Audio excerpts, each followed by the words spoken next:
Beurre FM à Reims et toute sa région. France Maghreb 2, France Maghreb 2. LGF, le grand forum, la spéciale du grand forum aujourd'hui, et je dois dire que j'ai une émotion toute particulière aujourd'hui parce que évidemment on l'attendait avec beaucoup d'impatience, cette libération qu'on a évidemment attendue pendant plus de 13 mois, et il est enfin avec nous. Et Elsa, qui à chaque fois que je la sollicitais, Elsa Lefort, pour faire le point sur l'affaire, qui répondait toujours présente. D'abord, bonjour Elsa. Bonjour. Bienvenue sur France Maghreb 2. Merci de nous accueillir une fois de plus. Et c'est vrai que ce fut comme ça par période où je t'ai contacté, où on essayait de faire le point, de relancer un peu la machine, d'essayer de faire un peu de coup de pression pour que évidemment on entende parler du sort de Salah Hamouri. Et à chaque fois t'étais là, tu t'es battu vraiment pour obtenir sa libération. Salah Hamouri est avec nous aujourd'hui. Bonjour Salah, bienvenue sur France Maghreb 2. Bonjour et merci pour nous recevoir une fois encore, moi et Elsa cette fois-ci. Parce qu'Elsa m'en a parlé de tout ce que vous avez fait aussi pour moi pendant ma détention aussi. Alors pour m'accompagner aujourd'hui, m'épauler, Hanan Zawani qui est avec nous aujourd'hui. Bonjour Hanan. Bonjour Christophe, bonjour Elsa, bonjour Salah, bonjour Monsieur Mamie et bonur chers auditeurs et auditrices. Et oui, puisque le vendredi c'est Mamie, Tarek Mamie, bonjour. Bonjour Christophe, bonjour à toutes, bonjour à tous. Effectivement, il y a des fois, il y a des jours où quand on rencontre des personnes, on a une émotion particulière parce que on a envie à la fois de se voir dans le miroir de l'autre et de ressentir ce que l'autre ressent quand quand les conditions sont difficiles et quand les causes sont justes. Et pour France Maghreb 2, pour tous les auditeurs le savent, pour nous parler de la Palestine, c'est parler d'une partie de nous-mêmes, tout en disant que nous parlons de la Palestine, non pas parce qu'en Palestine, il y aurait des musulmans ou il y aurait des arabes, mais parce qu'en Palestine, il y a un problème de colonisation et que tout le monde doit comprendre que quand il y a une colonisation, il y a forcément résistance. C'est pas moi qui le dis, c'est le général de Gaulle dans son fameux discours de 1967. Et dans ce fameux discours, il dit Israël s'est emparé aujourd'hui du territoire. Demain, il y aura une résistance. Ils l'appelleront terrorisme, mais c'est le sens de l'histoire parce que la résistance naît de toute occupation. Donc je suis heureux de vous recevoir ici. Vous êtes chez vous, vous bien sûr et Elsa. Et j'allais dire c'est à vous aujourd'hui de nous parler, de parler aux auditeurs, de dire ce que vous avez et dans la tête et dans le cœur, parce que nous on est animateurs, journalistes, interrogateurs, mais nous ne vivons pas ce que vous avez vécu et nous souhaitons que chacune des auditrices et chacun des auditeurs ressentent ce que vous allez dire de manière à ce que votre cause grandit encore et que demain, quand vous allez rentrer chez vous à Al-Quds, vous saurez que tous ces gens-là, de toutes les façons, seront de votre côté, quel que soit ce qui se passera, et on espérera que le bien se passera et qu'il y aura le mieux pour vous. Et d'ailleurs, les auditrices auditeurs qui souhaitent parler à Salah Hamouri tout à l'heure pourront le faire, bien entendu, en appelant 01 40 33 9000. D'abord, Elsa, la première question que j'ai envie de te poser, avant qu'on accueille aussi, parce qu'il y a aussi Ziad Medou qui est d'un autre point de la Palestine, Gaza, bien sûr, cette prison à ciel ouvert. D'ailleurs, on va le saluer d'ailleurs. Salut Ziad. Bonjour tout le monde, bonjour Salah, Elsa, Tarek, Christophe, tous les éditeurs et toute la présence à France Maghreb 2. Alors Ziad, reste avec nous, hein. Donc j'espère qu'on aura une bonne connexion depuis Gaza. Juste un petit mot, je crois qu'il y a eu une nouvelle marche de retour aujourd'hui et de nouveaux blessés dans la bande de Gaza, hein. Effectivement, il y a 40 blessés, parmi eux il y a 3 graves, dans le cadre de 34e semaine de la marche de retour. Donc après les 2 jours difficiles vécus par la population civile de Gaza, aujourd'hui c'est la marche de retour, c'est le vendredi. Donc c'est un bilan provisoire, on va attendre jusqu'à 20h pour avoir le bilan du ministère de la Santé de Gaza. Alors Elsa Lefort, épouse donc de Salah Hamouri, au cours de ces 13 mois, hein, c'est ça, 13 mois d'incarcération, donc dans les prisons, dans la prison israélienne. Et d'ailleurs, on va en parler tout à l'heure, Salah, parce que tu as été transféré dans ce qu'on pourrait appeler l'une des prisons les plus dures qu'on connaît. Elsa, niveau pression politique, pour obtenir la libération de Salah Hamouri. Tu nous l'as dit, tu nous l'as confié, ça a été compliqué, difficile. On a l'impression que Salah Hamouri n'était pas un citoyen français comme les autres. Alors oui, au niveau des autorités françaises, c'est vrai que ça a été compliqué. Il a fallu ramer, on a déjà attendu plus d'1 mois et demi avant que l'Élysée nous réponde à nos messages.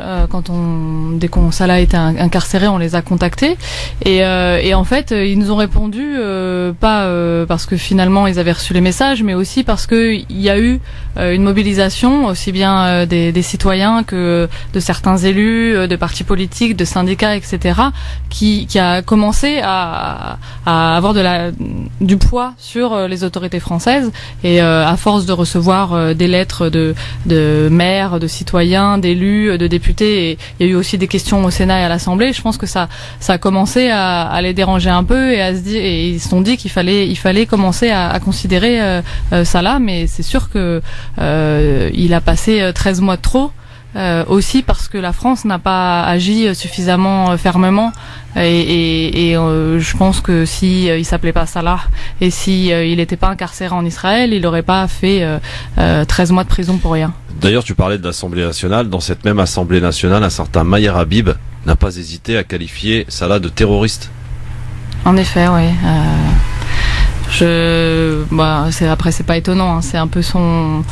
Alors je vais juste peut-être rappeler l'intervention d'un député socialiste dans la précédente législature, suite à une intervention de ce genre, de ce calibre de monsieur Habib, et c'était Jean Glavany. Et Jean Glavany était assis, moi j'étais à l'Assemblée nationale, et il a sauté comme un diable de sa boîte pour crier, j'allais dire d'une manière instinctive, et pour lui dire, monsieur Habib, je vous rappelle que vous êtes dans l'Assemblée nationale française et pas à la Knesset, et que vous êtes un député français. Arrêtez ce genre de discours. Mais là, quand il a qualifié Salah de terroriste, il y a les groupes La France Insoumise et le groupe communiste qui se sont levés, qui ont quitté l'hémicycle en disant non, là c'est trop, on entend, c'est insoutenable d'entendre un citoyen français ainsi qualifié par un député de la République français. Alors, Salah, qu'est-ce qui s'est passé? Est-ce qu'on peut revenir, si tu le veux bien, à ce fameux mois d'août 2017, ce matin où tu as été arrêté à Jérusalem? D'abord, est-ce que tu t'y attendais? Alors non, pas du tout, j'attendais pas parce que j'avais prévu mon billet le vendredi, le 30, pour venir ici en France. Tu devais repartir à Paris? Je devais repartir à Paris le 30 août. Alors le 23, à 3h30, 4h du mat, je dormais bien sûr, et d'un coup je me réveille avec les voix de gens qui tapaient sur la porte, qui cassaient les portes de tout l'immeuble là où j'habitais. C'était clair qu'ils savaient que j'habitais dans cet immeuble-là, mais pas exactement dans quel appart. Ouais. Alors ils sont rentrés chez tout le monde. Chez tout le monde. Il y avait environ 200 de forces spéciales qui entouraient l'immeuble où j'habitais. Et quand t'as entendu ce bruit, t'as compris que c'était pour toi? Bah oui, j'ai bien compris que j'ai compris que c'était pour moi parce que ils tapaient sur la porte et quand j'ai ouvert, ils ont vu ma carte d'identité, ils ont dit c'est bon, il est là. Alors ils sont restés à la maison et dès la première minute, ils ont fait mettre la pression sur moi en disant on va fouiller la maison, on va casser la maison, on va voir ce que vous avez. Bon, ils ont fouillé pendant 45 minutes à la maison, ils ont rien trouvé. Au bout de 45 minutes, ils m'ont dit tu vas être arrêté. Ils avaient un ordre d'arrestation. Et bon, ils m'ont bandé les yeux, ils m'ont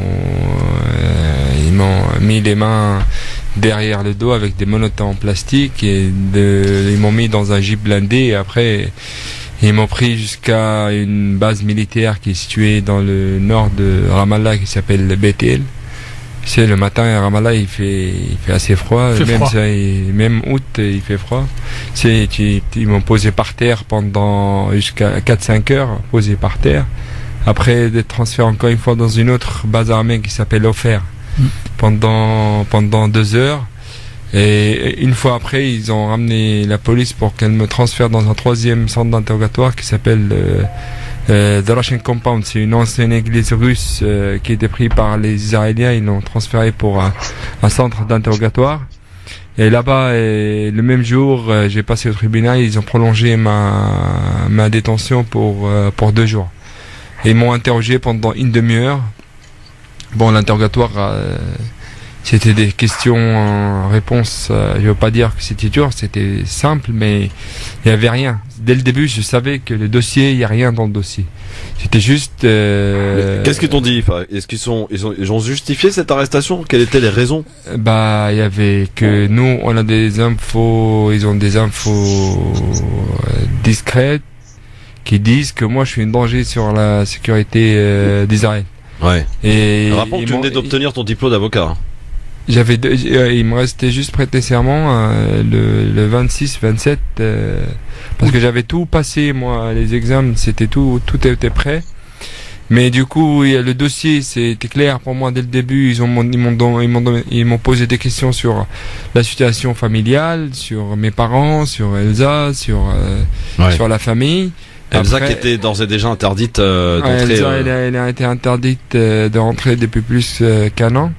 Pour quelle raison? Enfin, quelle raison il justifie pour une interdiction de territoire? Je serais un danger également pour la sécurité de l'État d'Israël, ce qui est l'appellation qu'ils donnent à chaque fois qu'ils veulent écarter quelqu'un du territoire, ou pour les Palestiniens, dès qu'ils veulent mettre quelqu'un en détention sans justifier, il y a ça. Et puis en fait, vous pouvez pas demander en quoi vous êtes un danger, quoi. Vous êtes un danger, point. Et le dossier est secret comme pour ça là. D'accord. Donc du jour au lendemain, comme ça, vous devenez un danger sans aucune raison, justifiée et valable. Ouais.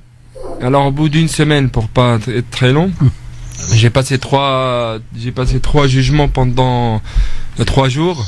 Au bout d'une semaine, le juge, il a décidé que moi je dois être libéré parce que le dossier il était vide. Il m'a libéré sous des conditions très difficiles, mais malgré on a accepté. Ils ont mis des conditions que interdiction de rentrer à Jérusalem pendant 3 mois, interdiction de rentrer en Cisjordanie pendant 3 mois, interdiction de voyage pendant 3 mois, payer une caution de 40 000 et d'être dans une arrestation maison à Haïfa.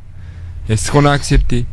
Et on a dit d'accord, ça reste mieux que la prison. Que la prison, oui, absolument. C'est une résidence surveillée en quelque sorte. Ouais. Oui, c'est ça, une résidence surveillée. Et alors, du coup, je suis allé, ils m'ont retransféré dans la salle d'interrogatoire pour être libéré. 2 heures après, c'est le renseignement qu'ils ont ramené l'ordre ce qu'ils appellent entre guillemets la ministre de la Défense israélienne, l'ordre ce qu'on appelle la détention administrative pour 6 mois.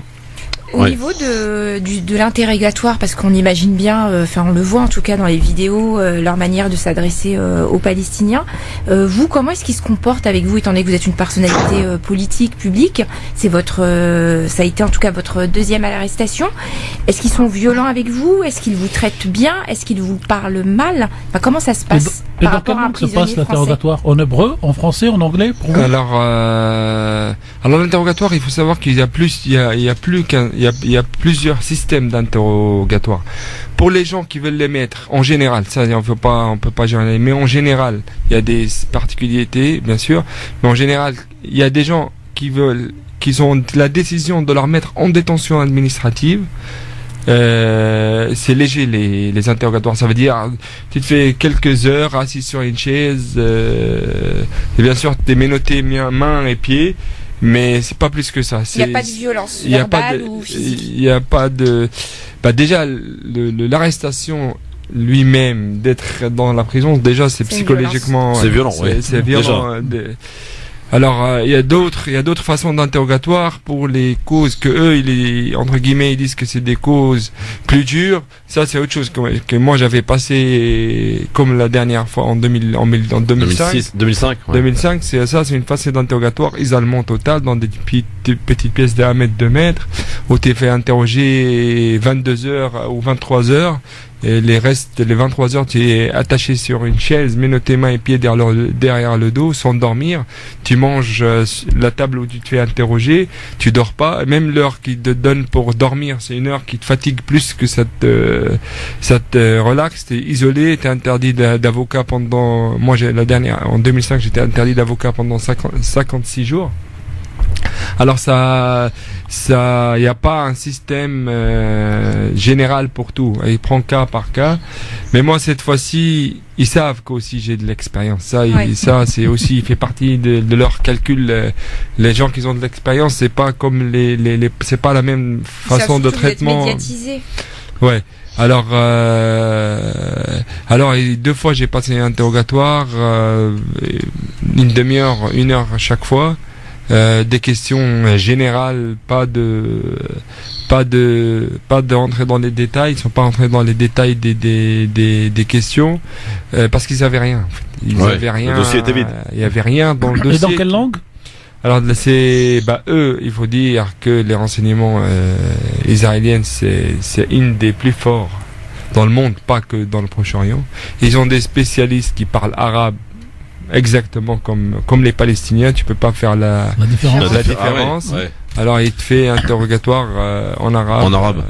Arabe palestinien. Arabe palestinien. Ah oui. Alors Ziad, donc tu nous expliques que tu t'es fait arrêter, que tu as été interrogé pendant plusieurs jours, etc. Et ensuite tu te retrouves effectivement dans cette prison. Elsa, elle à Paris, elle apprend ça. Évidemment, c'est la consternation, l'inquiétude, parce que quand on rentre, on sait que c'est pendant 6 mois, mais c'est renouvelable de manière indéterminée finalement. Hein, on sait pas quand est-ce qu'on sort.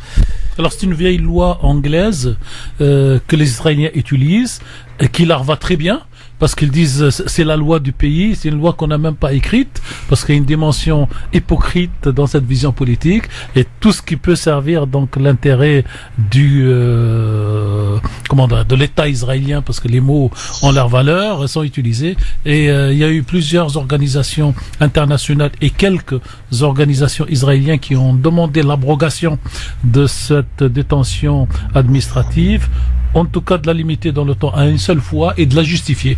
Et l'État israélien, bien sûr, ne répond pas à ces 3 critères.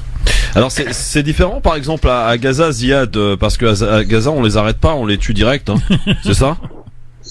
Exactement. D'abord, j'aimerais bien saluer le courage de Salah Hamouri, parce que nous, comme Palestiniens, on connaît bien la souffrance des prisonniers palestiniens, et je salue encore le courage, parce que je sais c'était pas facile pour Elsa Lefort. Je salue sa patience, son endurance, et j'aimerais bien donc à cette occasion donc rendre hommage à un grand solidaire résistant, mon ami Jean-Claude Lefort, qui a fait beaucoup d'efforts avec le comité de soutien à Salah Hamouri, avec d'autres solidaires. Donc c'est vrai, à Gaza, nous vivons dans une prison à ciel ouvert. Mais on comprend bien donc la souffrance donc de Salah Hamouri, parce que c'est pas la première fois. D'ailleurs, nous on a manifesté, je pense, le mois de avril ou mars devant l'Institut français. Donc il y avait beaucoup de sociétés civiles qui ont participé pour dénoncer donc le rôle français officiel contre l'incarcération et contre la détention administrative illégale, et le rôle français donc moi qui n'a pas été, comme il a souligné Elsa, qui n'a pas été à la hauteur de ce citoyen français donc et franco-palestinien. Donc pour nous à Gaza, c'est vrai, la situation est un peu différente de la Cisjordanie, parce que c'est vrai, les prisonniers, on a des anciens prisonniers, ça veut dire des prisonniers qui ont été arrêtés.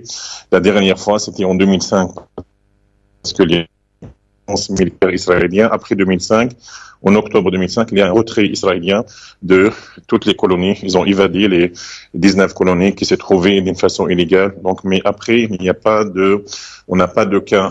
Peut-être pendant les offensives militaires de 2009, 2012, 2014, il y avait des arrestations, mais il n'y avait pas un système de détention administrative. Mais nous avons, avant 2005, des anciens prisonniers, et des prisonniers donc très anciens, très âgés. On a des prisonniers qui ont maintenant 65 et 70 ans, qui étaient prisonniers pendant donc et arrêtés pendant la présence militaire israélienne, donc soit en 1994 avec l'arrivée de l'autorité palestinienne, soit en 2005 avant 2005 avec le retrait israélien de la bande de Gaza. Mais en général, donc on a un problème grave chez nous, c'est l'interdiction par les autorités israéliennes des visites donc des prisonniers.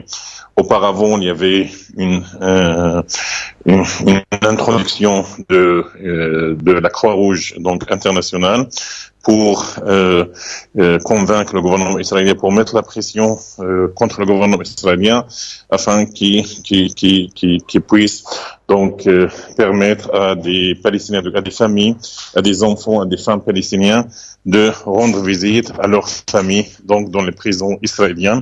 Mais depuis longtemps, surtout depuis le début de la marche de retour et depuis la situation donc d'instabilité dans la bande de Gaza, les autorités israéliennes donc empêchent donc les familles, les enfants, les femmes de rendre visite à leurs proches dans les prisons donc israéliennes, et ça montre un peu la politique de pression des autorités israéliennes contre les familles palestiniennes pour ne pas voir sa famille.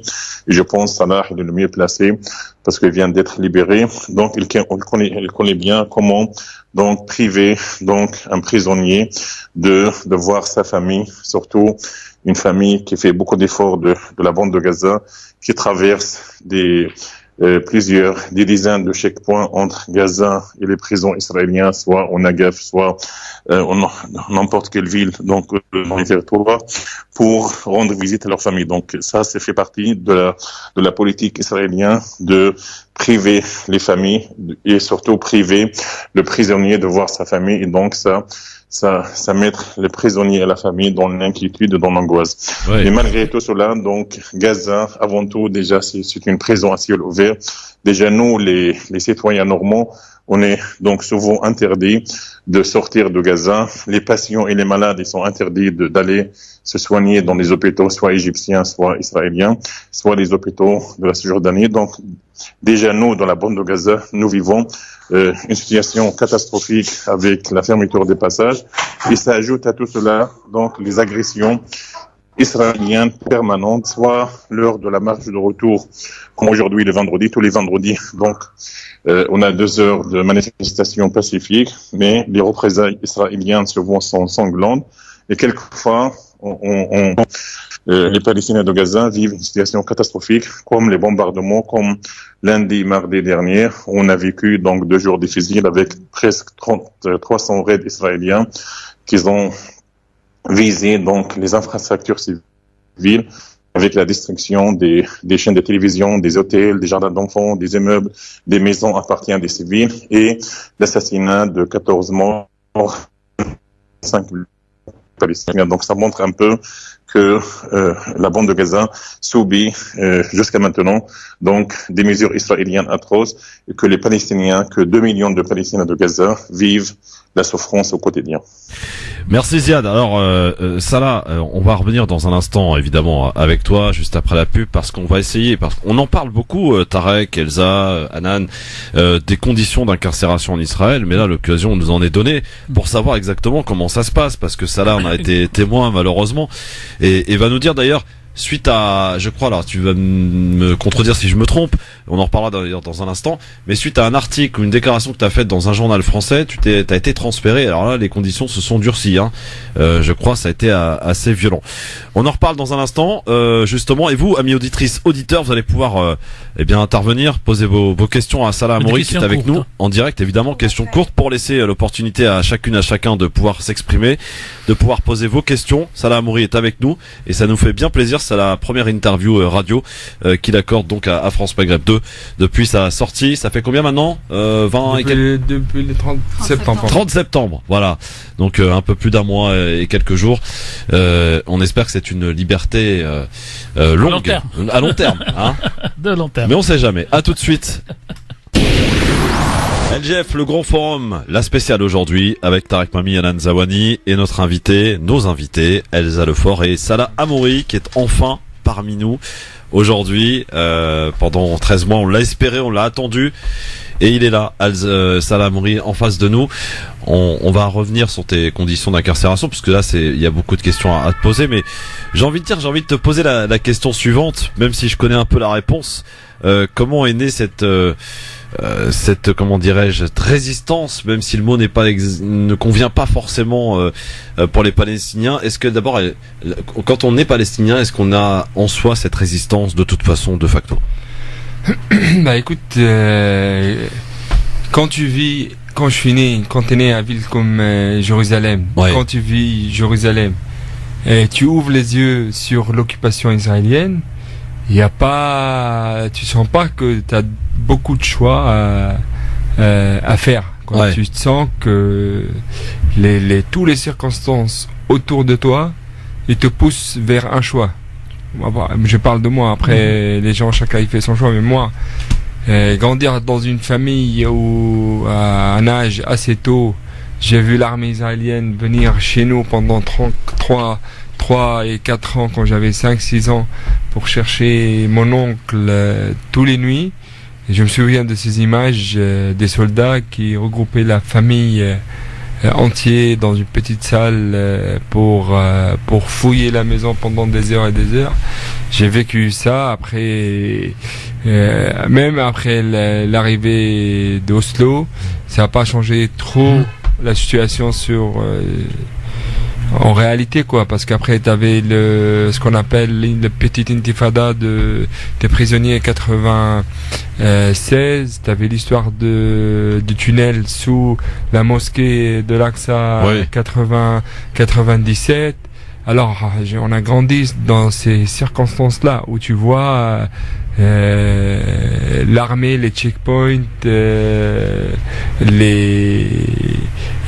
peuple qui se fait pousser à partir de Jérusalem. Tu vois les conditions des gens, comment c'est dur de vivre à Jérusalem, comment les Israéliens ils essayent tous les jours de mettre les pressions sur les gens pour quitter Jérusalem. Peu à peu, tu t'engages et t'es là, tu essaies de comprendre pourquoi on est là, pourquoi eux ils sont là, qu'est-ce qui s'est passé, tu comprends. Tu commences à un âge aussitôt de découvrir et comprendre une histoire, et tu découvres que c'est une longue histoire qui date de dizaines d'années d'occupation. Et c'est comme ça que une fois t'es dans ce sujet politique, quoi. Ouais. Alors, je vais me faire un peu la côté people là pour le coup. Elsa, qu'est-ce qui t'a conduit à ça là, toi qui habites ici en France? C'est une autre forme d'engagement. Moi, j'avais un engagement politique en France, et cet engagement politique m'a conduit pour la première fois en 2003 en Palestine. Ouais. Et ensuite, j'y suis retournée très très régulièrement. J'étais engagée dans le comité de soutien de Salah lors de la première incarcération. Exactement. 2005. Et en fait, j'ai rencontré Salah le jour de sa libération, le 18 décembre 2011. Elle s'en souvient comme si c'était hier. Et à Jérusalem, donc c'était une belle fête. C'était après 7 ans de détention. 7 ans. Voilà. Première incarcération, 7 ans. C'était sa 3e, là c'est la 4e. Voilà. Bah oui, d'accord. 7 ans, ouais. Et donc après, de fil en aiguille, voilà, vous avez bien appris à faire connaissance, et donc aujourd'hui vous êtes liés, voilà, avec d'ailleurs un joli petit garçon qui a retrouvé son papa, et tant mieux. Alors Salah, on retourne sur ces conditions d'incarcération. Tu nous as expliqué tout à l'heure donc l'arrestation en août 2017 et donc les nombreux interrogatoires. La première partie d'incarcération, avant que tu sois transféré dans une autre prison, ça ressemble à quoi le quotidien d'un prisonnier en Israël? Alors déjà, il faut savoir que la pression, elle commence au moment où ils vont rentrer dans la maison, parce que là, ils essayent d'utiliser le premier moment de la peur, qui pour eux c'est un moment très fort, où toi t'es tout seul et il y a 200 forces spéciales autour de toi. Ouais. Alors ils essayent de mettre la pression dès la première minute, et ça c'est un jeu que avec l'expérience tu commences à le comprendre. Alors moi avec eux, dès le premier moment, j'ai refusé de répondre à des questions, même des questions simples à la maison, quoi. Genre tu travailles où, tu fais quoi dans ta vie. Dès le premier moment, j'ai refusé de répondre à aucune question parce que c'est mon droit de répondre, de garder le silence. Et après, une fois d'être dans un centre, transféré au centre d'interrogatoire, ce centre d'interrogatoire, c'est un centre qui est un centre d'interrogatoire depuis plus que 40-50 ans, quoi, des centres d'interrogatoire. Il y a aussi plusieurs systèmes d'incarcération dans ce centre d'interrogatoire. Moi, je peux dire, cette fois-ci, comme ils avaient l'idée de me mettre en détention administrative, ils m'ont mis on était dans une petite cellule. Les premiers 3 jours, je peux dire, j'étais mis dans une petite cellule parce qu'ils savaient pas encore qu'est-ce qu'ils allaient faire de moi. Et 3 jours après, ils m'ont transféré dans une cellule où on était 7 ou 8. Mais c'est difficile, tu trouves, dans une cellule à 7 ou 8 personnes, t'es coupé du monde. Pour moi, j'avais des amis qui étaient avocats, alors ils venaient me visiter, mais la famille, mon père, ma mère, le reste de la famille, bien sûr, Elsa, personne ne venait me visiter dans le centre d'interrogatoire, je les voyais dans les tribunaux, mais ce centre d'interrogatoire, autour de toi, il y avait une cellule pour les prisonniers politiques, mais le reste, c'est des prisonniers de droit commun. Alors, est-ce que la nourriture qu'ils nous donnent, elle est pas terrible, les vêtements, t'es obligé de laver tes vêtements sur la main. Vous êtes combien par cellule? On était 10 par cellule, sur combien de mètres carrés? Alors, c'est peut-être, on peut dire, largeur de 5 mètres sur 4 mètres, quoi. D'accord. Alors, il y a une surpopulation. C'est 1 mètre par personne. Est-ce qu'ils mélangent les prisonniers palestiniens, d'abord politiques et de droit commun, et est-ce qu'ils les mélangent avec d'autres prisonniers israéliens? Comment ça se passe? Ou est-ce que c'est de la ségrégation, c'est de l'apartheid, les Palestiniens d'un côté et les Israéliens de l'autre? Alors, les Palestiniens... Bonne question, Tarek. Les Palestiniens prisonniers politiques, ils sont toujours à part, mélangés ni avec des Israéliens ni avec des Palestiniens de droit commun, que des prisonniers politiques. C'est spécial, c'est des sections spéciales pour prisonniers politiques. Alors les droits communs, ils sont mélangés. D'accord. Palestiniens, Israéliens, alors leurs prisons, ils sont mélangés. Mais nous, on n'est que prisonniers politiques. Aujourd'hui, on sait quel est votre nombre à vous, prisonniers politiques? Aujourd'hui, le numéro de prisonniers politiques, il est à 5000. 5000 prisonniers politiques. 400 prisonniers politiques palestiniens. Parmi eux, il y a 250 enfants. Oui. Il y a 62 femmes. Il y a 500 prisonniers en détention administrative. Il y a 10 prisonniers qui ont passé plus que 30 ans en prison. Il y a presque 80 qui ont passé plus que 20 ans dans les prisons israéliennes. Il y a maintenant aujourd'hui des centaines qui ont dépassé plus que 15 ans dans les prisons. Il y a 600 prisonniers qui sont jugés à vie. Il y a plus de... Madame Barghouti qui est condamné à 3 fois perpétuité. Et il y a plus que 1000 prisonniers qui sont jugés plus que 20 ans, quoi. Donc il y a encore beaucoup de centaines de Salah Hamouri dans les prisons israéliennes. Il y a il y a des milliers des prisonniers aujourd'hui, que moi je suis là pour parler d'eux, parce que moi j'ai la chance d'être là, oui, tout à fait. d'être français et palestinien, parce que quand je suis en prison, quand c'était la dernière fois et cette fois-ci, je vois que quand je suis avec eux, on parle plus. D'ailleurs, ils te l'ont fait remarquer quand t'es revenu.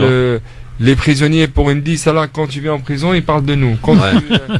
Alors à chaque fois, je leur dis, on continue de parler de la cause des prisonniers partout où on soit. Alors, est-ce qu'il y a d'autres nationalités, double nationalité, parce qu'il y a des Américains, Palestiniens ou Allemands, et comment se comporte leur pays par rapport à la France? C'est vrai que dans l'ancien emprisonnement, j'avais 2-3 autour de moi qui avaient la nationalité américaine, mais l'État américain allié à Israël,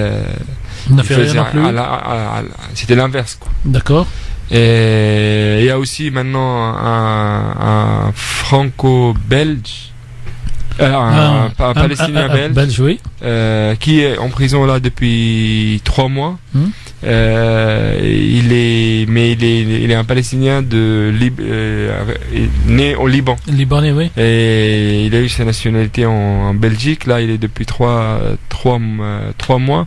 Il y a une campagne qui commence, il s'appelle Mustafa, il y a une campagne qui commence pour lui en Belgique.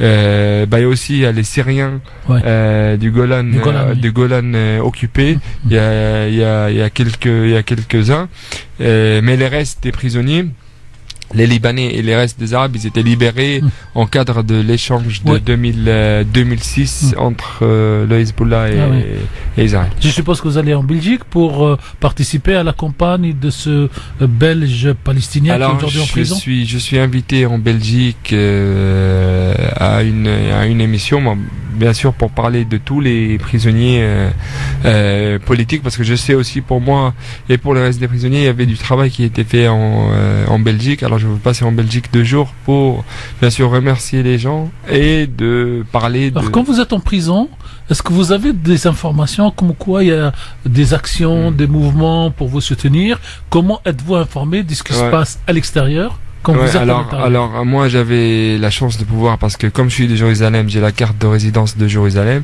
j'avais la chance de pouvoir visiter mon père, ma mère tous les mois, mon frère, ma sœur bien sûr. Et c'est eux qui viennent vous visiter. C'est eux qui venaient me visiter pour me dire ce qui s'est passé, ils me portaient les informations pour dire ce qui se passe, parce qu'eux aussi ils ont travaillé là-dessus, si on peut dire. Et moi je transférais l'information aux autres. Bien sûr le consul aussi me rend des visites chaque mois, et ils m'en parlaient pas direct, mais je savais que il y avait du travail qui est en train de se faire en France. Et on retourne sur la question de Christophe par rapport à, parce que j'ai pas entendu encore. Par rapport à l'article que c'était publié dans le journal de l'Humanité. Oui, alors, l'article publié, et juste avant que tu nous parles d'article, on va préciser que par exemple pour communiquer avec Elsa, c'était par courrier et des lettres qui n'arrivaient jamais presque. Cette fois-ci, il y avait une décision très claire qu'ils essayent de nous... Tous les prisonniers en fait. Il y a un essai d'un isolement collectif des prisonniers. Et surtout pour viser le moral et les... Quelle est l'entente d'ailleurs entre vous, entre prisonniers? Alors je réponds à la première réponse. Christophe, oubliez pas que c'est un avocat et qu'il a un conducteur comme un journaliste, faut pas qu'il oublie le point. Alors par rapport à la première question, par rapport à l'article, moi je savais que c'était important que notre voix elle arrive en France. Malgré je savais que les conséquences. Et je savais qu'il y avait une importance de parler, de faire cette interview. On a trouvé les moyens, on va pas les dire. Oui, normal de le faire. De le faire, de pouvoir le sortir. Et du coup, 2 semaines après, un des chefs des renseignements, il est venu dans la prison et il a dit que voilà, il y a un article qui circule en France. Bien sûr, j'imagine, moi j'ai pas l'info exacte, mais j'imagine que c'est l'ambassade de l'occupation israélienne. Vous inquiétez pas, c'est soit l'ambassade, soit des milliers d'autres qui ont récupéré l'article. Ils étaient envoyés chez l'occupation israélienne dans les territoires, et c'est comme ça qu'ils sont venus. Au début, ils ont voulu me mettre ce qu'on dit là-bas, une punition d'isolement de 10-15 jours. Pour un article sorti. Pour un article sorti. Parce que pour eux, c'est interdit que nous, qu'on participe à la vie politique à l'extérieur. Interdiction de communication avec l'extérieur. Et après...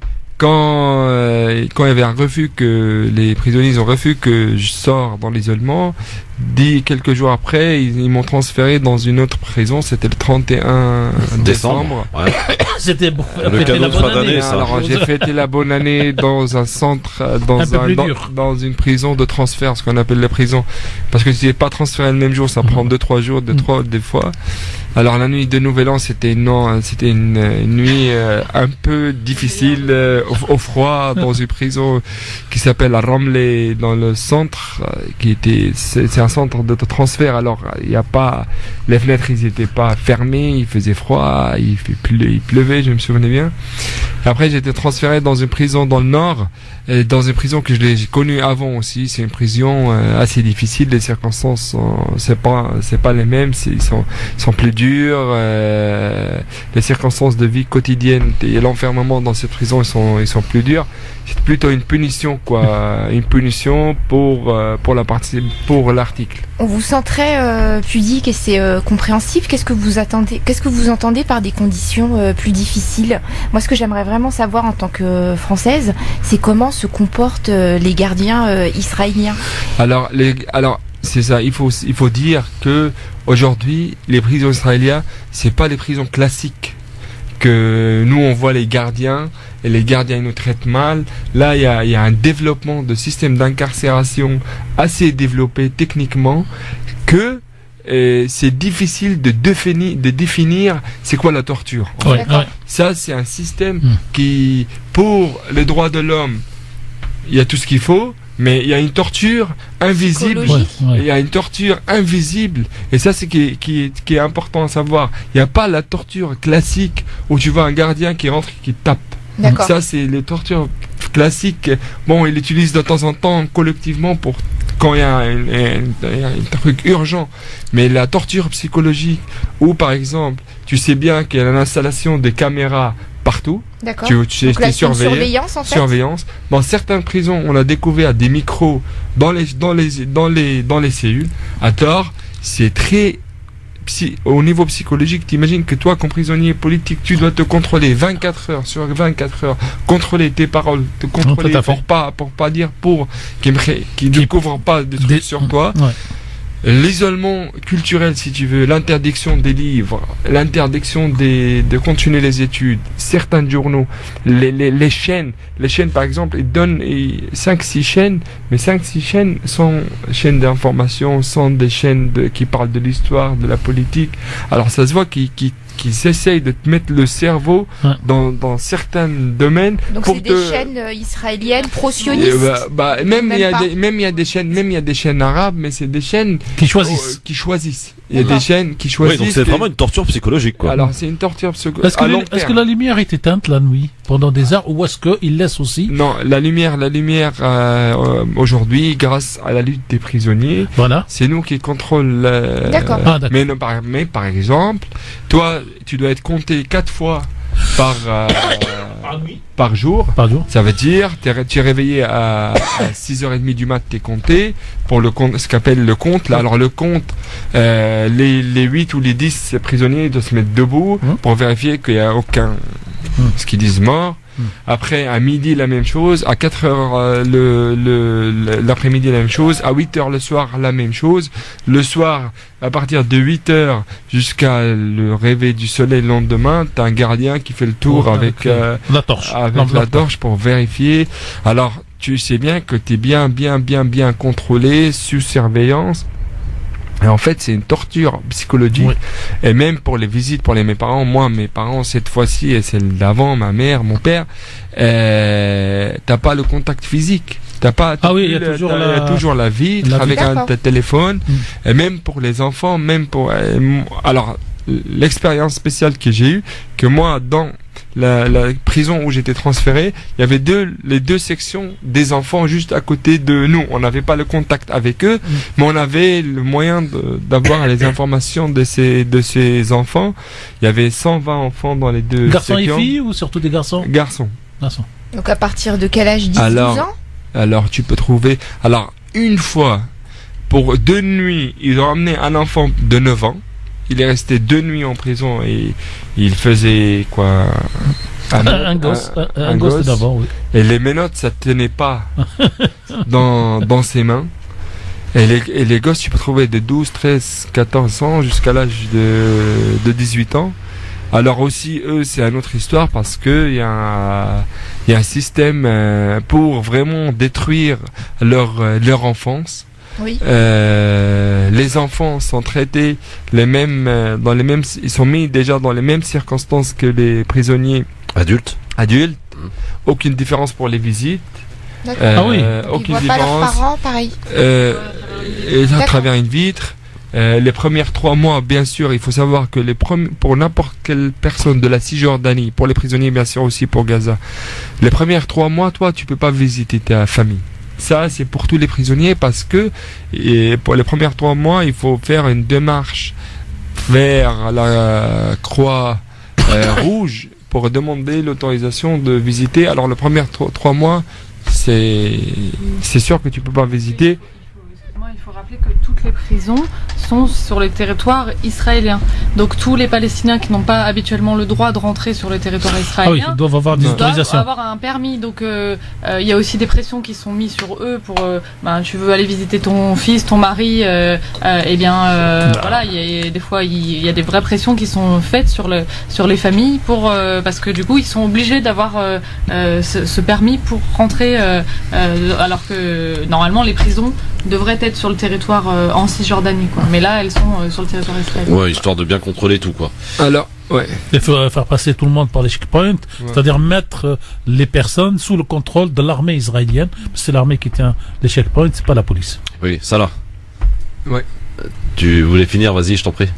Non, vas-y, on peut. Alors, mais ça, l'article, on en a parlé, c'est bon. Tout à l'heure, je te posais la question, quelle est l'entente entre les prisonniers politiques, parce que bon, toi, tu as eu affaire avec eux. Comment s'entendre, la solidarité. Est-ce que vous avez rencontré dans votre vie Balroti en prison? Non, alors la vie des prisonniers politiques, c'est un continu d'une vie qui dure depuis 48 et 67, parce que les prisons israéliennes, ils étaient jamais vides. Alors c'est une expérience qui passe d'une génération à une autre, d'une génération à une autre, d'une génération à une autre.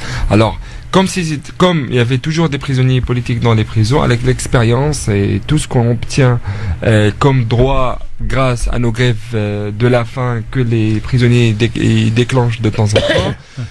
Alors c'est la continue de cette expérience. Alors avec cette longue vie malheureusement dans les prisons israéliennes, les prisonniers ils ont obtenu plusieurs droits. Il y a eu plusieurs grèves de la faim qui font. Il faut dire que jusqu'à aujourd'hui il y a 215 je pense prisonniers politiques palestiniens morts. Dans les prisons israéliennes. Il y en a qui sont tués simplement, il y en a qui sont morts à cause de la grève de la faim, il y en a qui sont morts à cause de la torture de différentes façons. Mais il y avait cette lutte dans les prisons, il y avait cette lutte que les prisonniers ils menaient pour obtenir des droits. Parce qu'au début de l'occupation, les circonstances étaient très humiliantes, difficiles. Ils étaient mélangés avec les prisonniers de droit commun.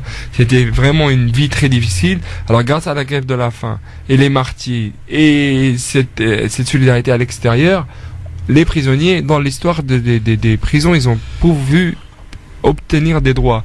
Alors, par exemple, de séparer les droits communs, les prisonniers de droit commun des prisonniers politiques, ça, c'était une de nos demandes. Parce que nous, jusqu'à aujourd'hui, les Iraniens, ils essayent, par exemple, et en 2011, ils ont essayé de nous imposer, 2010 pardon, ils ont essayé de nous imposer par exemple la même tenue que les prisonniers de Guantanamo et nous on a refusé. Pour dire qu'on est des terroristes. Alors on a refusé de mettre la même tenue que les prisonniers de Guantanamo. Alors la vie en prison, comme je dis toujours, les prisonniers politiques, c'est la tranche politique et sociale dans la plus avancée dans la société palestinienne, parce que c'est eux qui payent le prix très cher de la liberté. Et ils ont cette connaissance politique un peu plus profonde que le reste de la société. Alors ils savent bien les enjeux. C'est la conscience politique qui est beaucoup plus développée, parce que c'est eux qui sont. Alors la vie en prison, elle est assez collective, si je veux dire.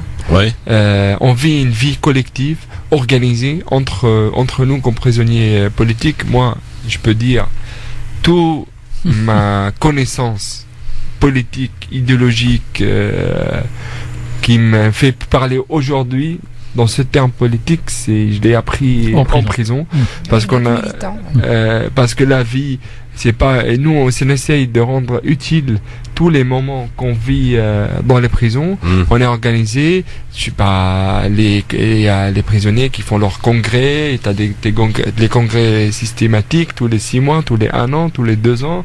Donc la différence politique qu'on voit à l'extérieur diminue, s'estampe, il n'y a plus les gens de Hamas, les gens qui... Si, ça existe, les partis politiques, ils existent. Mais ils sont solidaires les uns avec les autres. Ils sont solidaires, ça existe, les partis existent encore, mais solidaires.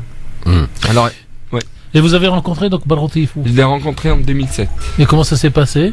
C'est très bien. Là, ça fait plus que 10 ça fait 11 ans. 11 ans que je l'ai vu la dernière fois. C'est bien passé. Et cette fois-ci, non, vous l'avez pas vu? Non, cette fois-ci parce que, en fait, l'ordre militaire qui était signé par, entre guillemets, le ministre de la Défense israélienne, il donnait l'administration de prison de me mettre que dans 2 prisons. Le Negev au Magido, là où j'étais transféré, ça veut dire que j'ai le droit de vivre que dans ces 2 prisons-là, pas le reste. D'accord. Dans un instant, on va justement revenir sur ce fameux 30 septembre, c'est le jour de ta libération. Comment ça s'est passé? Comment tu l'as appris? Comment tu l'as compris peut-être aussi. Et puis vous, amis auditrices, auditeurs, ça y est, vous allez pouvoir donc nous appeler maintenant au 01 40 33 9000. Salah Amouri qui, vous l'avez compris, je salue vraiment, t'es extrêmement pudique, tu nous racontes avec tes mots et on sent évidemment toute la difficulté de ce que tu as pu vivre. Mais on sent surtout aujourd'hui tous ces prisonniers qui sont encore de l'autre côté, j'ai envie de dire. Et je pense qu'il y a encore la lutte, bien sûr, en ce qui te concerne, d'essayer, j'allais dire, d'obtenir la libération d'un maximum, et pourquoi pas la totalité, mais ça va être compliqué et difficile.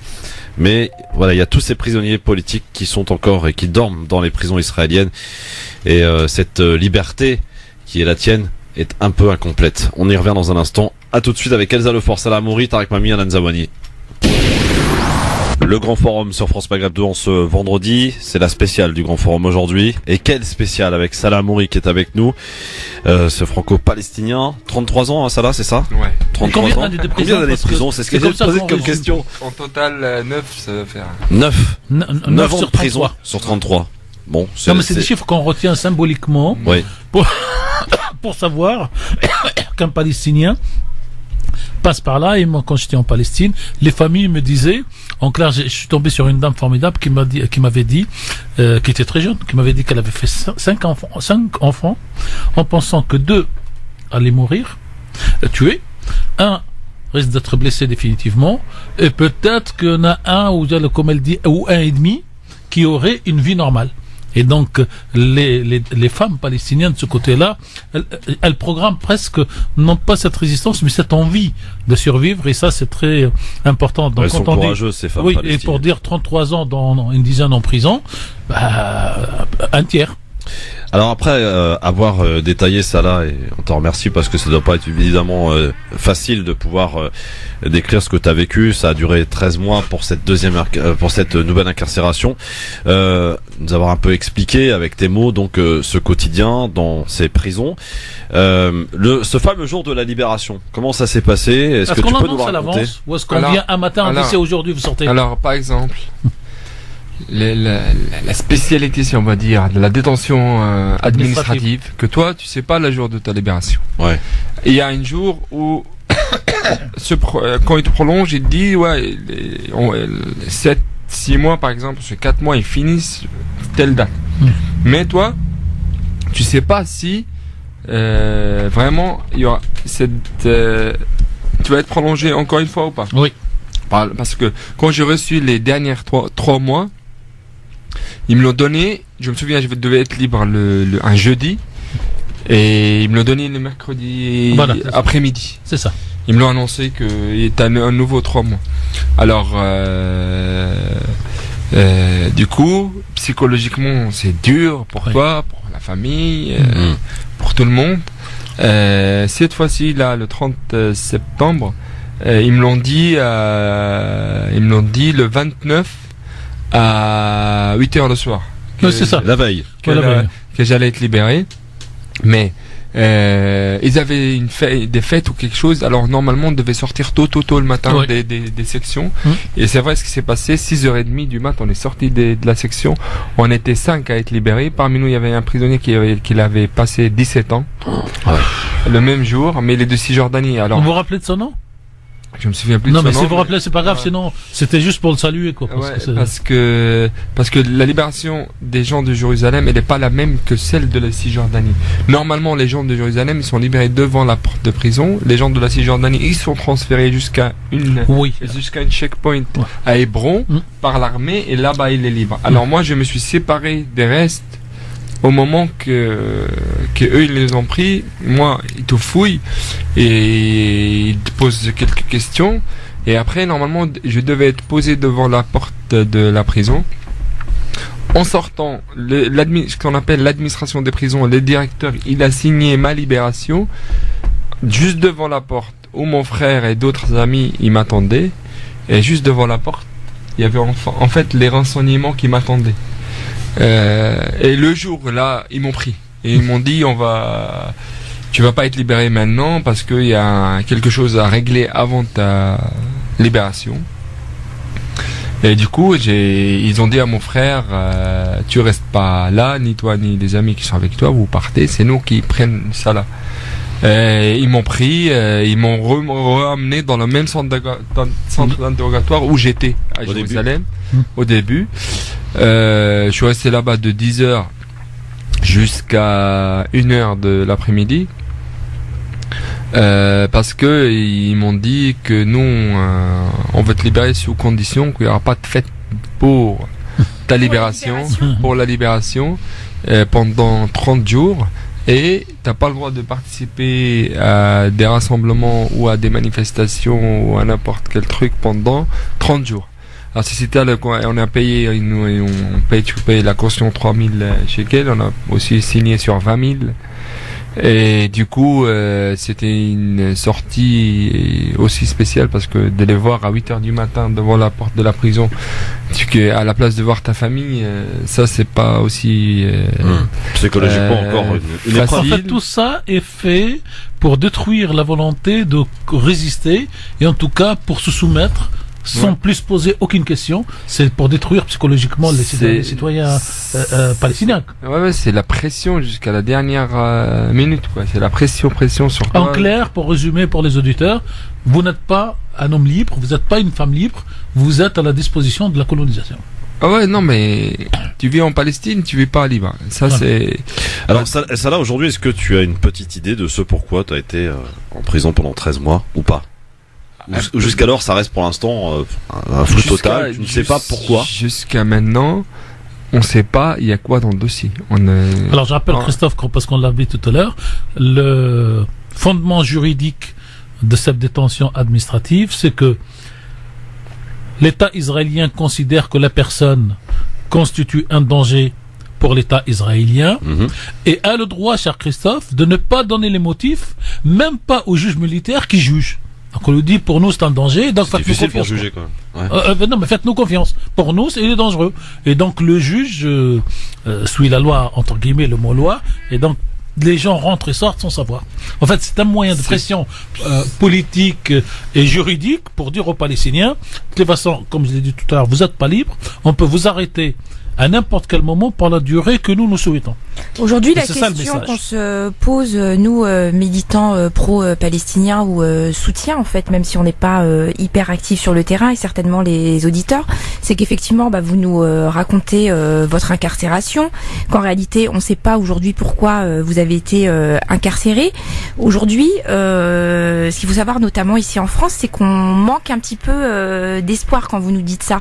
Vous êtes en train de nous dire, et Monsieur Mami le confirme, qu'il n'y a pas de droit en réalité pour les Palestiniens ni pour les prisonniers.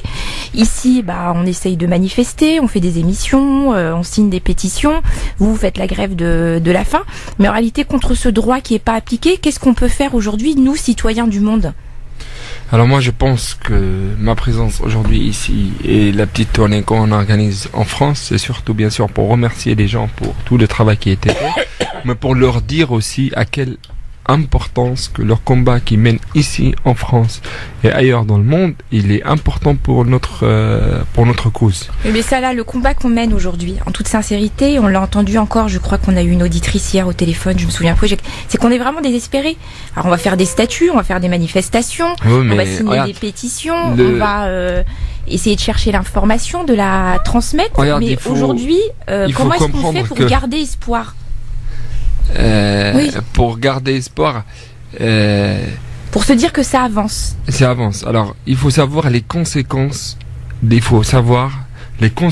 votre travail sur l'état de l'occupation. Aujourd'hui, par exemple,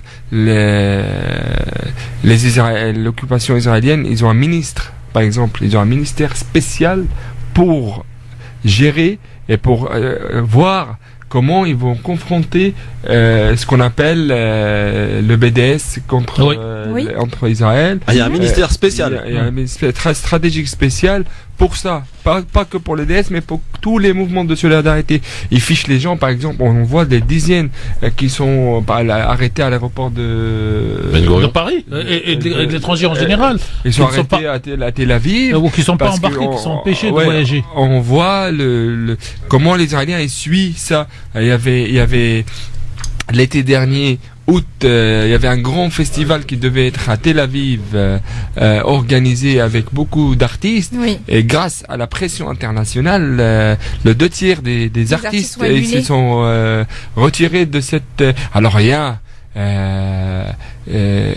y a cette importance de ce travail qui est fait. Parce que tu sais pourquoi c'est important ? Parce que les Palestiniens, dans les territoires occupés, ils n'ont pas la possibilité de faire ce genre de travail. Alors, si tu veux dire les alliés du peuple palestinien, c'est à eux de faire ces combats, parce que pour nous, ça porte le même niveau que le combat que mène le peuple palestinien. C'est à ce niveau-là de faire l'opinion publique, de créer une opinion publique autour du monde qui parle de la cause palestinienne. C'est un but qui est très important, et on voit de l'autre côté les Israéliens comment eux ils essayent aussi de regrouper autour d'eux le plus possible. Alors ça c'est une vraie bataille pour les gens qui sont dans la solidarité avec le peuple palestinien. Il ne faut pas être désespéré. Pourquoi il ne faut pas être désespéré ? Parce que c'est ça l'occupation. Il faut dire qu'il y a des moments d'avance et il y a des moments de recul dans la lutte. La lutte, elle va pas toujours avancer tout droit. Il y a des moments de recul et le moment qui avance. Mais si on voit l'ensemble de l'histoire, on voit comment on est tous en train d'avancer vers. Et c'est nous qui sommes en train de gagner. Et la preuve, on voit il y a 2 jours, le ministre Lieberman, il a démissionné parce qu'il a pas pu faire une guerre à Gaza. Mais il faut le dire que c'est la résistance de Gaza qui a obligé les Israéliens à arrêter la guerre. C'est pas la résistance de Gaza. Nous, ce qu'on dit, on a eu apparemment, en tout cas Monsieur Mamie, Christophe, dans les conversations qu'on a en groupe, qu'apparemment il y a eu plusieurs soldats israéliens, et sur France 24 et d'autres chaînes d'infos, on dit qu'il y a eu qu'un seul soldat de mort. Le plus important dans ça, c'est le but, l'objectif, que l'indépendance de la Palestine, la récupération de la dignité des Palestiniens. Le reste, Israël... Mais les médias nous donnent une information biaisée. On y vient. Israël veut envoyer l'image de la seule démocratie du Moyen-Orient, et elle tient à ce précepte. Or, ce précepte, avec la résistance de Salah à Mauri, des résistants palestiniens sous toute forme de résistance, aujourd'hui écorche cette image de démocratie. Et je vous donne juste un sondage qui est très connu. En France, à la guerre de 67, 70% de la population française était plutôt pro-israélienne. Après la troisième guerre, donc la dernière de 2014 à Gaza, soit presque 70% des Français sont devenus contre l'image d'Israël. Et tout ça, c'est sans ces luttes et ce soutien des Palestiniens et des amis des Palestiniens, parce qu'il n'y a pas d'alliés avec les Palestiniens. Les gens qui soutiennent le plus les Palestiniens, par exemple, vous avez dans les pays du Nord, en Irlande, en Écosse, ils n'ont aucun lien historique, ni avec le peuple juif, ni avec le peuple palestinien. Mais ils ont estimé notamment les Irlandais, qui ont subi beaucoup dans leur histoire avec les Anglais, qu'un peuple est occupé et résiste, et à ce titre, il faut se tenir. Donc c'est pour ça que ce genre d'émission et ce genre, j'allais dire, de résistance de ça est très importante pour eux d'abord. Prenez l'exemple de Mandela, et pour nous. Parce que si nous, êtres humains, on regarde ces drames et qu'on fait comme si rien ne se passait, beaucoup d'entre nous qui ont une conscience ne peuvent pas dormir, ne peuvent pas supporter. Et non pas, encore une fois, parce qu'ils sont musulmans ou ils sont arabes, mais parce qu'on n'aime pas l'oppression, sauf si on y gagne quelque chose. Donc c'est peut-être ça qui est important, et c'est peut-être à cause de ça qu'il faut continuer à ce qu'on appellerait aujourd'hui les contre-lobbies puissent tenir, et que les médias disent ce qu'elles ont à dire, mais heureusement qu'aujourd'hui les médias sont battus en prêche par une partie des réseaux sociaux et par des radios. Et d'ailleurs, je vais saluer, je fais de la provocation, je vais saluer tous ceux qui, de toute leur vie, n'ont jamais écouté France Maghreb 2, et qui aujourd'hui, pour des raisons y compris sécuritaires, se sont branchés pour dire qu'est-ce que Salah va dire sur cette radio, qu'est-ce que les animateurs vont dire, est-ce que c'est de l'antisémitisme, est-ce que c'est de l'information, parce qu'on connaît tout ça. Donc, quand on fait les choses, Hanan, on le fait en conscience, en sachant tous, les uns et les autres, chacun à son poste, et chacun dans sa fonction, on sait pourquoi on le fait. Alors, Elsa voulait dire quelque chose. Elsa Lefort. Tu disais que c'est vrai qu'on a l'impression que ce que disent les médias, c'est biaisé. Et ben, comme vous dites, en 2018, à l'heure des réseaux sociaux, on peut maintenant tous s'informer à la source. Et en l'occurrence, par exemple, en suivant Ziad Medouk qui habite à Gaza qui était avec nous tout à l'heure, est parfaitement francophone, parce qu'il y a peut-être des gens qui ont des problèmes à suivre des gens qui seraient pas francophones. Voilà. Et en fait, du coup, en prenant l'information de là où les gens la vivent, et pas des médias français qui forcément font le tri, forcément. Salah dans les médias français, il a fait, c'est un citoyen français, et combien de médias ont parlé de lui pendant sa détention. Alors à sa libération, plusieurs grands médias français étaient présents et l'ont interrogé. Il a fallu qu'il soit libéré pour qu'enfin les grands médias envoient des journalistes là-bas. Et pendant 13 mois, heureusement qu'il y a des médias comme le vôtre ou l'Humanité, mais de rares médias. Et on va dire que c'est des médias qui sont vus comme des médias, j'imagine, engagés ou et du coup ou tout simplement qui font leur boulot. Oui, bah pour moi c'est qu'ils font leur boulot, mais après des gens vont dire que si vous parlez de Salah Hamouri, c'est que vous êtes pro-palestinien. Non, vous voulez juste parler de ce qui se passe dans la vraie vie d'un citoyen français, c'est d'être incarcéré arbitrairement pendant 13 mois. Donc je pense que c'est vrai que dans les médias on trouvera pas les médias français ne parlent de ce qui se passe en Palestine que quand un Israélien est tué. Ouais. Au quotidien, les Palestiniens meurent, et ça fait tout juste un petit bandeau sur vos chaînes d'infos télé, et encore. Et c'est devenu par exemple aujourd'hui la marche du retour fréquent qu'on en parle n'est plus couverte. La marche du retour où Ziad nous confirmait tout à l'heure qu'il y a eu 17 blessés aujourd'hui. Il y aura aucune information ce soir. Alors il y a 275 morts depuis le début de la marche du retour. Voilà. 275. Je rappelle juste, Hanan, autre chose, c'est que on a eu ce grand débat, y compris dans une petite partie de la presse française, quand il y avait en même temps Salah Hamouri en prison et Monsieur Chalit en prison.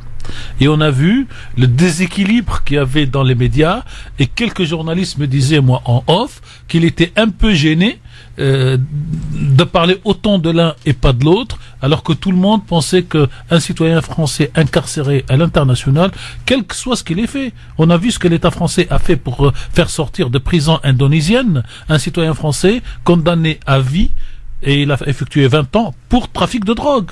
C'est-à-dire que les Français n'ont pas tous le même poids auprès du gouvernement français. On l'a vu pendant l'incarcération de Salah Hamouri, il y avait cette histoire de ce journaliste, c'est un journaliste en Turquie, qui a été libéré sur le champ avec le Drian qui s'est déplacé. Voilà. Le Drian est allé le chercher en Turquie. Le président Macron avait appelé plusieurs fois le président Erdogan, et il avait surtout médiatisé, parce que là, ce que nous disent l'Élysée, c'est qu'il y a des choses qui ont été faites. Moi, si vous me posez la question de quelles choses ont été faites, je suis incapable de vous le dire, et ça n'a pas du tout été médiatisé.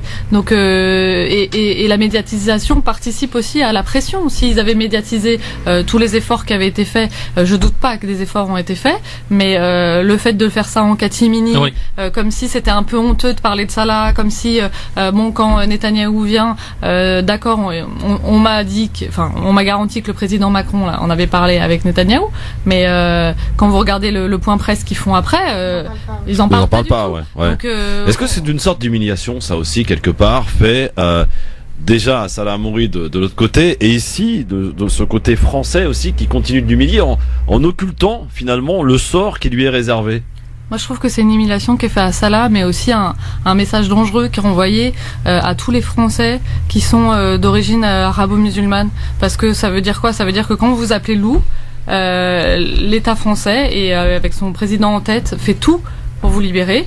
Et fait des grandes déclarations, envoie un ministre vous chercher, et quand vous appelez Salah, eh ben vous pouvez croupir en prison sans charge, parce que encore une fois, je veux pas revenir sur le cas Loup Bureau, mais lui il y avait des charges. Après, que ce soit avéré ou non, ça j'en sais rien, ça ne m'appartient pas, mais en l'occurrence, quand vous comparez les deux cas, il y a une injustice qui est d'autant plus flagrante quand c'est un citoyen qui est incarcéré sans charge, et quand on sait pas quand est-ce qu'il va sortir, et quand ses droits les plus principaux sont bafoués, c'est-à-dire par exemple de voir sa femme et son enfant, il en était privé pendant 13 mois. Ça, c'est des droits humains qui doivent être garantis à tous les prisonniers partout dans toutes les prisons du monde.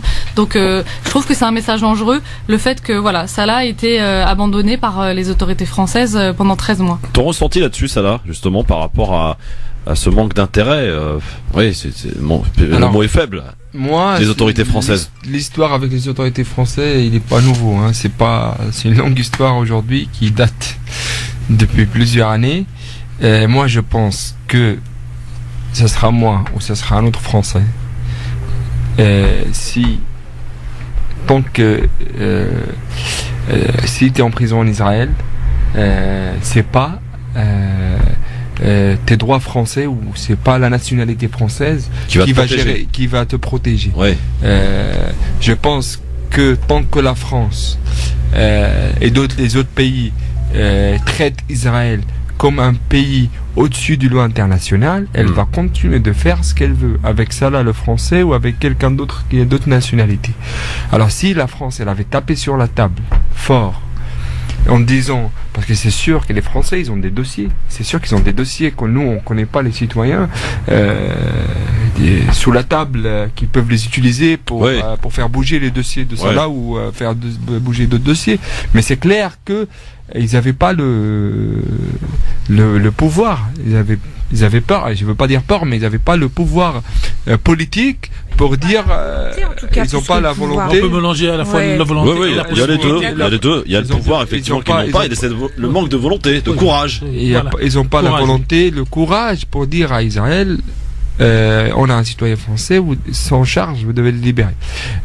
Ça me rappelle de la même chose, de quand je suis passé, quand j'étais 7 ans en prison, c'était la même chose, quoi. Mais là, le sujet, ça se voyait que les autorités, ils ont voulu faire quelque chose, mais discret, on dirait qu'ils ont honte de le faire, ou ils veulent faire sans que les médias y sachent. On veut le faire, mais sans que les Israéliens ils soient énervés, quoi. Ce qui m'étonne dans cette libération, c'est qu'effectivement, vous avez eu des contacts, Elsa, avec les officiels. On vous a promis il y a quelques mois d'essayer de faire bouger les choses. Mais en réalité, à cette libération, vous êtes en train de nous dire que vous avez absolument plus aucun contact avec des officiels, que ce soit le Quai d'Orsay, le ministre de l'Intérieur, peu importe, je sais pas qui s'occupe de ça. Comment ça se fait qu'aujourd'hui on reçoit pas Salah Hamouri à l'Elysée? Pourquoi est-ce qu'il n'y a pas un officiel qui le reçoit? Bonne question. Et pourquoi est-ce que vous y allez pas, en fait? Vu que vous connaissez l'histoire de la Palestine, vous êtes français, vous avez été incarcéré, vous nous racontez les conditions. Pourquoi vous n'allez pas les voir? Parce qu'on n'est pas invité pour déjà. Non, mais j'imagine bien. Non, mais la question est pourquoi ils vous ont pas invité? Oui, c'est plutôt ça dans ce sens-là. Je pense. Alors, s'ils n'ont pas voulu que le cas il soit médiatisé quand je suis en prison, Je pense pas qu'ils soient médiatisés après ma libération. Si je rebondis sur la question de Hanan pour faire de la provocation citoyenne, si demain vous décidez d'écrire au président de la République, qui est obligé de répondre et de toutes les façons au moins de transmettre à ses secrétaires pour lui dire: Monsieur le Président, je suis en France, je souhaite vous rencontrer, je suis Salah Hamouri, vous connaissez ma biographie, sinon je vous l'envoie. Et l'État français fait obligation de réponse. Allez, on le fait, chiche, Salah. Il fait obligation. Il est obligé au moins de dire: je demande au ministère des Affaires étrangères d'étudier, je sais pas quoi. D'être reçu, quoi, pour expliquer son cas. Oui, Elsa. Enfin, moi, j'avais écrit au président, j'ai eu des réponses et moi, je demandais à être reçu par le président pour que ça envoie un message déjà à Salah, comme quoi il est considéré comme un citoyen français et qu'on entend son épouse, parce que toutes les familles de Français détenus à l'étranger sont reçues par les présidents. Et enfin, que ça renvoie un message à l'occupant israélien. Maintenant, moi, c'était mi-juillet. J'avais obtenu un rendez-vous avec le président de la République. Le rendez-vous était fixé à la fin du mois d'août. Et brutalement, mi-août, ce rendez-vous n'était plus possible. Peut-être qu'ils avaient l'information que eux, le 30 septembre, il allait être libéré. Peut-être qu'il a été calmé pour faire ça. Alors, ils avaient peut-être cette information, mais moi, Salah a été libéré un dimanche. Le vendredi, c'était mon dernier contact avec les autorités françaises. Elles n'étaient pas en mesure de me dire ce qu'il allait arriver le dimanche, donc 2 jours après. Elles n'étaient pas en mesure de s'engager, même en off, parce que, ils savent très bien que tout ce qu'ils m'ont demandé de garder pour moi, j'ai gardé pour moi. Et j'ai fait ça dans le bien de Salah avant tout. Donc, si le vendredi, il me disait Salah va être libéré dans 2 jours. Donc, il ne le savait pas. Réjoui et j'aurais gardé ça pour moi, mais voilà, mais ça veut dire que 2 jours avant il ne voulait pas s'engager, donc il n'en savait rien. Qu'est-ce qui nous empêche d'écrire aujourd'hui que ce soit Salah qui signe la lettre? Moi je pense que symboliquement, si je suis reçu par le président de la République, je pense que non, mais ça pourrait aussi éventuellement être une protection pour votre prochain départ au mois de janvier. Comme dit l'autre, il ne pourra pas nous dire « je ne savais pas ».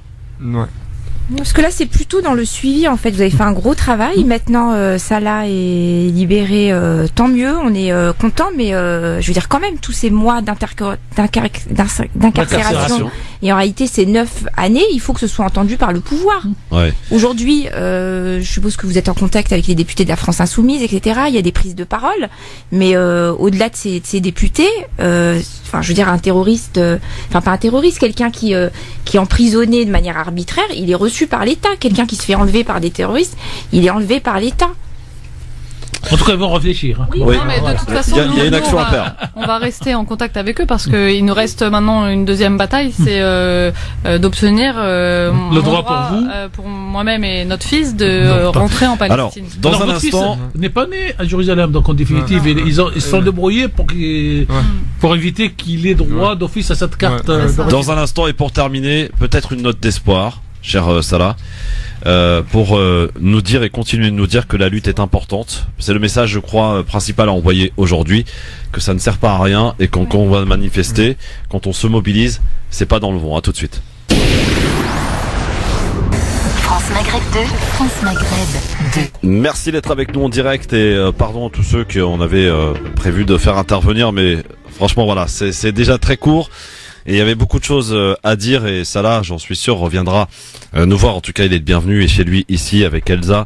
Le fort, bien entendu. On va lui demander de revenir avant de partir en janvier à Jérusalem. C'est possible, pour prendre date juste avant votre départ, de manière à ce qu'on marque publiquement votre retour en Palestine. Bon, alors moi j'avais envie de terminer cette émission avec une note d'espoir, parce que c'est vrai qu'on a évoqué beaucoup de sujets assez lourds, difficiles, de cette lutte permanente de ce peuple palestinien que l'on cesse de vivre aussi quelque part avec vous, même si on est dans un confort beaucoup plus important que le vôtre, certes, mais on le vit avec vous au quotidien. En prenant connaissance des informations, alors évidemment pas en regardant les informations des médias mainstream, mais en allant sur les réseaux sociaux et puis en allant suivre, comme le disait tout à l'heure Elsa, Ziad Medou qui fait un travail extraordinaire à sa manière aussi. C'est une résistance à sa manière que de transpérer, de nous faire voir en temps réel ce qui se passe avec ces photos, ces vidéos. Pas plus tard que début de la semaine dernière, on a vu ce qui s'est passé à Gaza, l'horreur. Voilà. Donc bravo à lui et à tous ceux évidemment qui participent à leur manière à cette résistance. Alors, j'ai envie de terminer cette émission donc avec une note d'espoir. Salah Hamouri, j'ai envie de vous poser la question aujourd'hui. Qu'est-ce qui vous aujourd'hui permet de dire que l'espoir, on y croit aujourd'hui, que même si certains n'y croient plus en se disant ça y est, les colonies sont installées, de toute façon l'État palestinien ne se créera jamais, on ne verra jamais ce pays Palestine. Vous, qu'est-ce que vous avez à leur dire à tous ces gens-là? Alors déjà, je les remercie tous pour tout le travail qui a été fait et j'espère que ce sera la dernière fois où on travaille sur ma cause dans cette manière-là. Il faut dire que nous, dans les prisons, et hors de prison, mais surtout en prison, quand tu vis l'occupation assez intensivement dans les prisons, tu comprends bien que malgré les enfermements, malgré ce qui se passe, cette occupation israélienne, elle aura le même destin que le reste occupation en dehors du monde. Non, là, ça va faire 62 ans qu'on est sous occupation israélienne avant le mandat britannique, mais il faut aussi rappeler que il y a des peuples comme l'Algérien 132 ans et d'autres aussi longs occupants, et à la fin ils ont obtenu leur liberté. L'installation des colonies, ça veut pas dire que c'est leur droit. Il y en avait à Gaza. Il y en avait à Gaza. Et il y avait en Algérie des colonies. Alors je pense que n'importe les années que l'occupation elle reste, nous on a la conviction totale de la fin de cette occupation. Vous y croyez? Et je suis sûr que la fin de cette occupation elle arrive, parce que tu as un peuple qui résiste, un peuple que malgré tous les complots internationaux faits contre lui, là aujourd'hui la normalisation de quelques pays réactionnaires du Golfe qui normalisent leurs relations avec l'occupant, nous, le peuple, on l'a vu il y a 3 jours à Gaza, on le voit tous les jours en Cisjordanie et à Jérusalem et partout en Palestine occupée.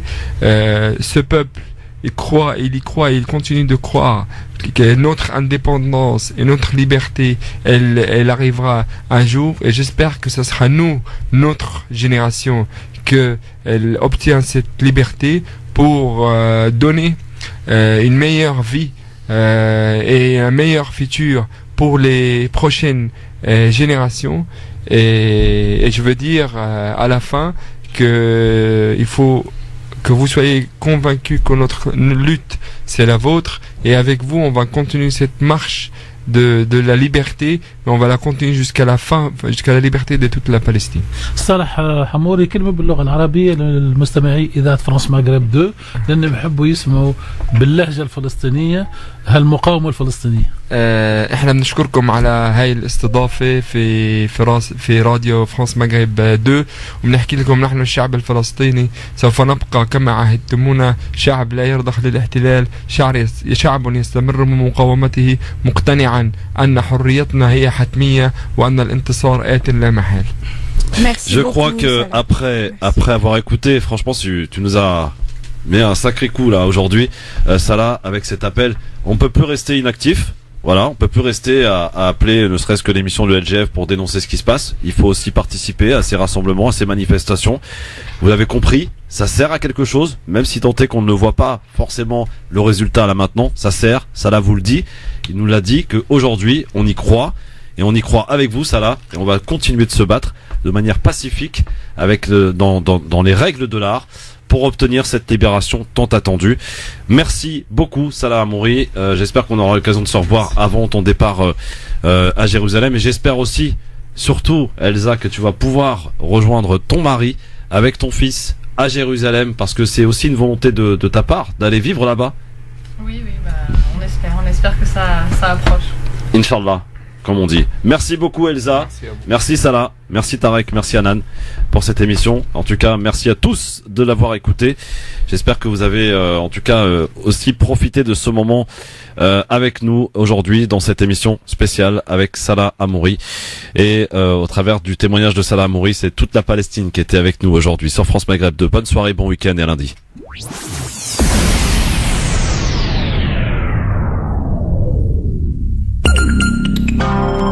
Le rappel de l'actualité de ce vendredi soir, c'est avec Marine Garel pour le Flash. Bonsoir Marine. Bonsoir à tous. À la veille des possibles blocages liés au mouvement des Gilets jaunes, 2 sociétés d'autoroutes appellent les conducteurs à différer leurs déplacements demain. C'est notamment le cas du groupe Sanef qui exploite notamment les autoroutes de Normandie, du Nord et de l'Est. Après 10 mois de détention dans une affaire de viol, Tariq Ramadan a obtenu hier sa mise en liberté sous contrôle judiciaire après avoir lui-même plaidé sa cause devant la Cour d'appel de Paris. La remise en liberté de l'islamologue suisse de 56 ans reste cependant soumise au versement préalable d'une caution de 300 000 €. 8 ans de prison ferme, c'est ce que requiert l'avocat général à l'encontre de la mère de la petite Serena, cette petite fille de moins de 2 ans qui avait été retrouvée dans un coffre de voiture. Le verdict est attendu ce soir à la cour d'assises de Tulle en Corrèze. Justice toujours, l'avocat général requiert la réclusion criminelle à perpétuité contre Michel Fourniret et Monique Olivier pour le meurtre de Farida Amish. La défense de Michel Fourniret et Monique Olivier a plaidé cet après-midi et le verdict est attendu en fin d'après-midi. Ce matin, les avocats des parties civiles ont appelé à condamner les 2 accusés. Ils ont aussi rappelé le principal enjeu du procès, la mémoire de la victime et la recherche de sa dépouille. Mercredi, Édouard Philippe a annoncé vouloir supprimer d'ici 10 ans toutes les chaudières individuelles au fioul, un objectif qui inquiète la CFDT Chimie Énergie. Derrière les chaudières fioul, il y a 25 000 salariés qui travaillent, selon la fédération, qui considère qu'il n'y a pas un mot, pas de stratégie pour eux. Emmanuel Macron, le chef de l'État, a inauguré à Besançon le musée des Beaux-Arts, récemment rénové. Mais sa visite a fait des déçus. Les curieux venus aux abords du musée n'ont pas pu écouter son discours ni s'approcher du bâtiment. Le président a quitté les lieux en leur adressant un signe de la main, mais sans bain de foule comme il le fait parfois. Sport football et ce soir, l'équipe de France sera face aux Pays-Bas pour accéder à la phase finale de la Ligue des Nations. Coup d'envoi de la rencontre, 20h45.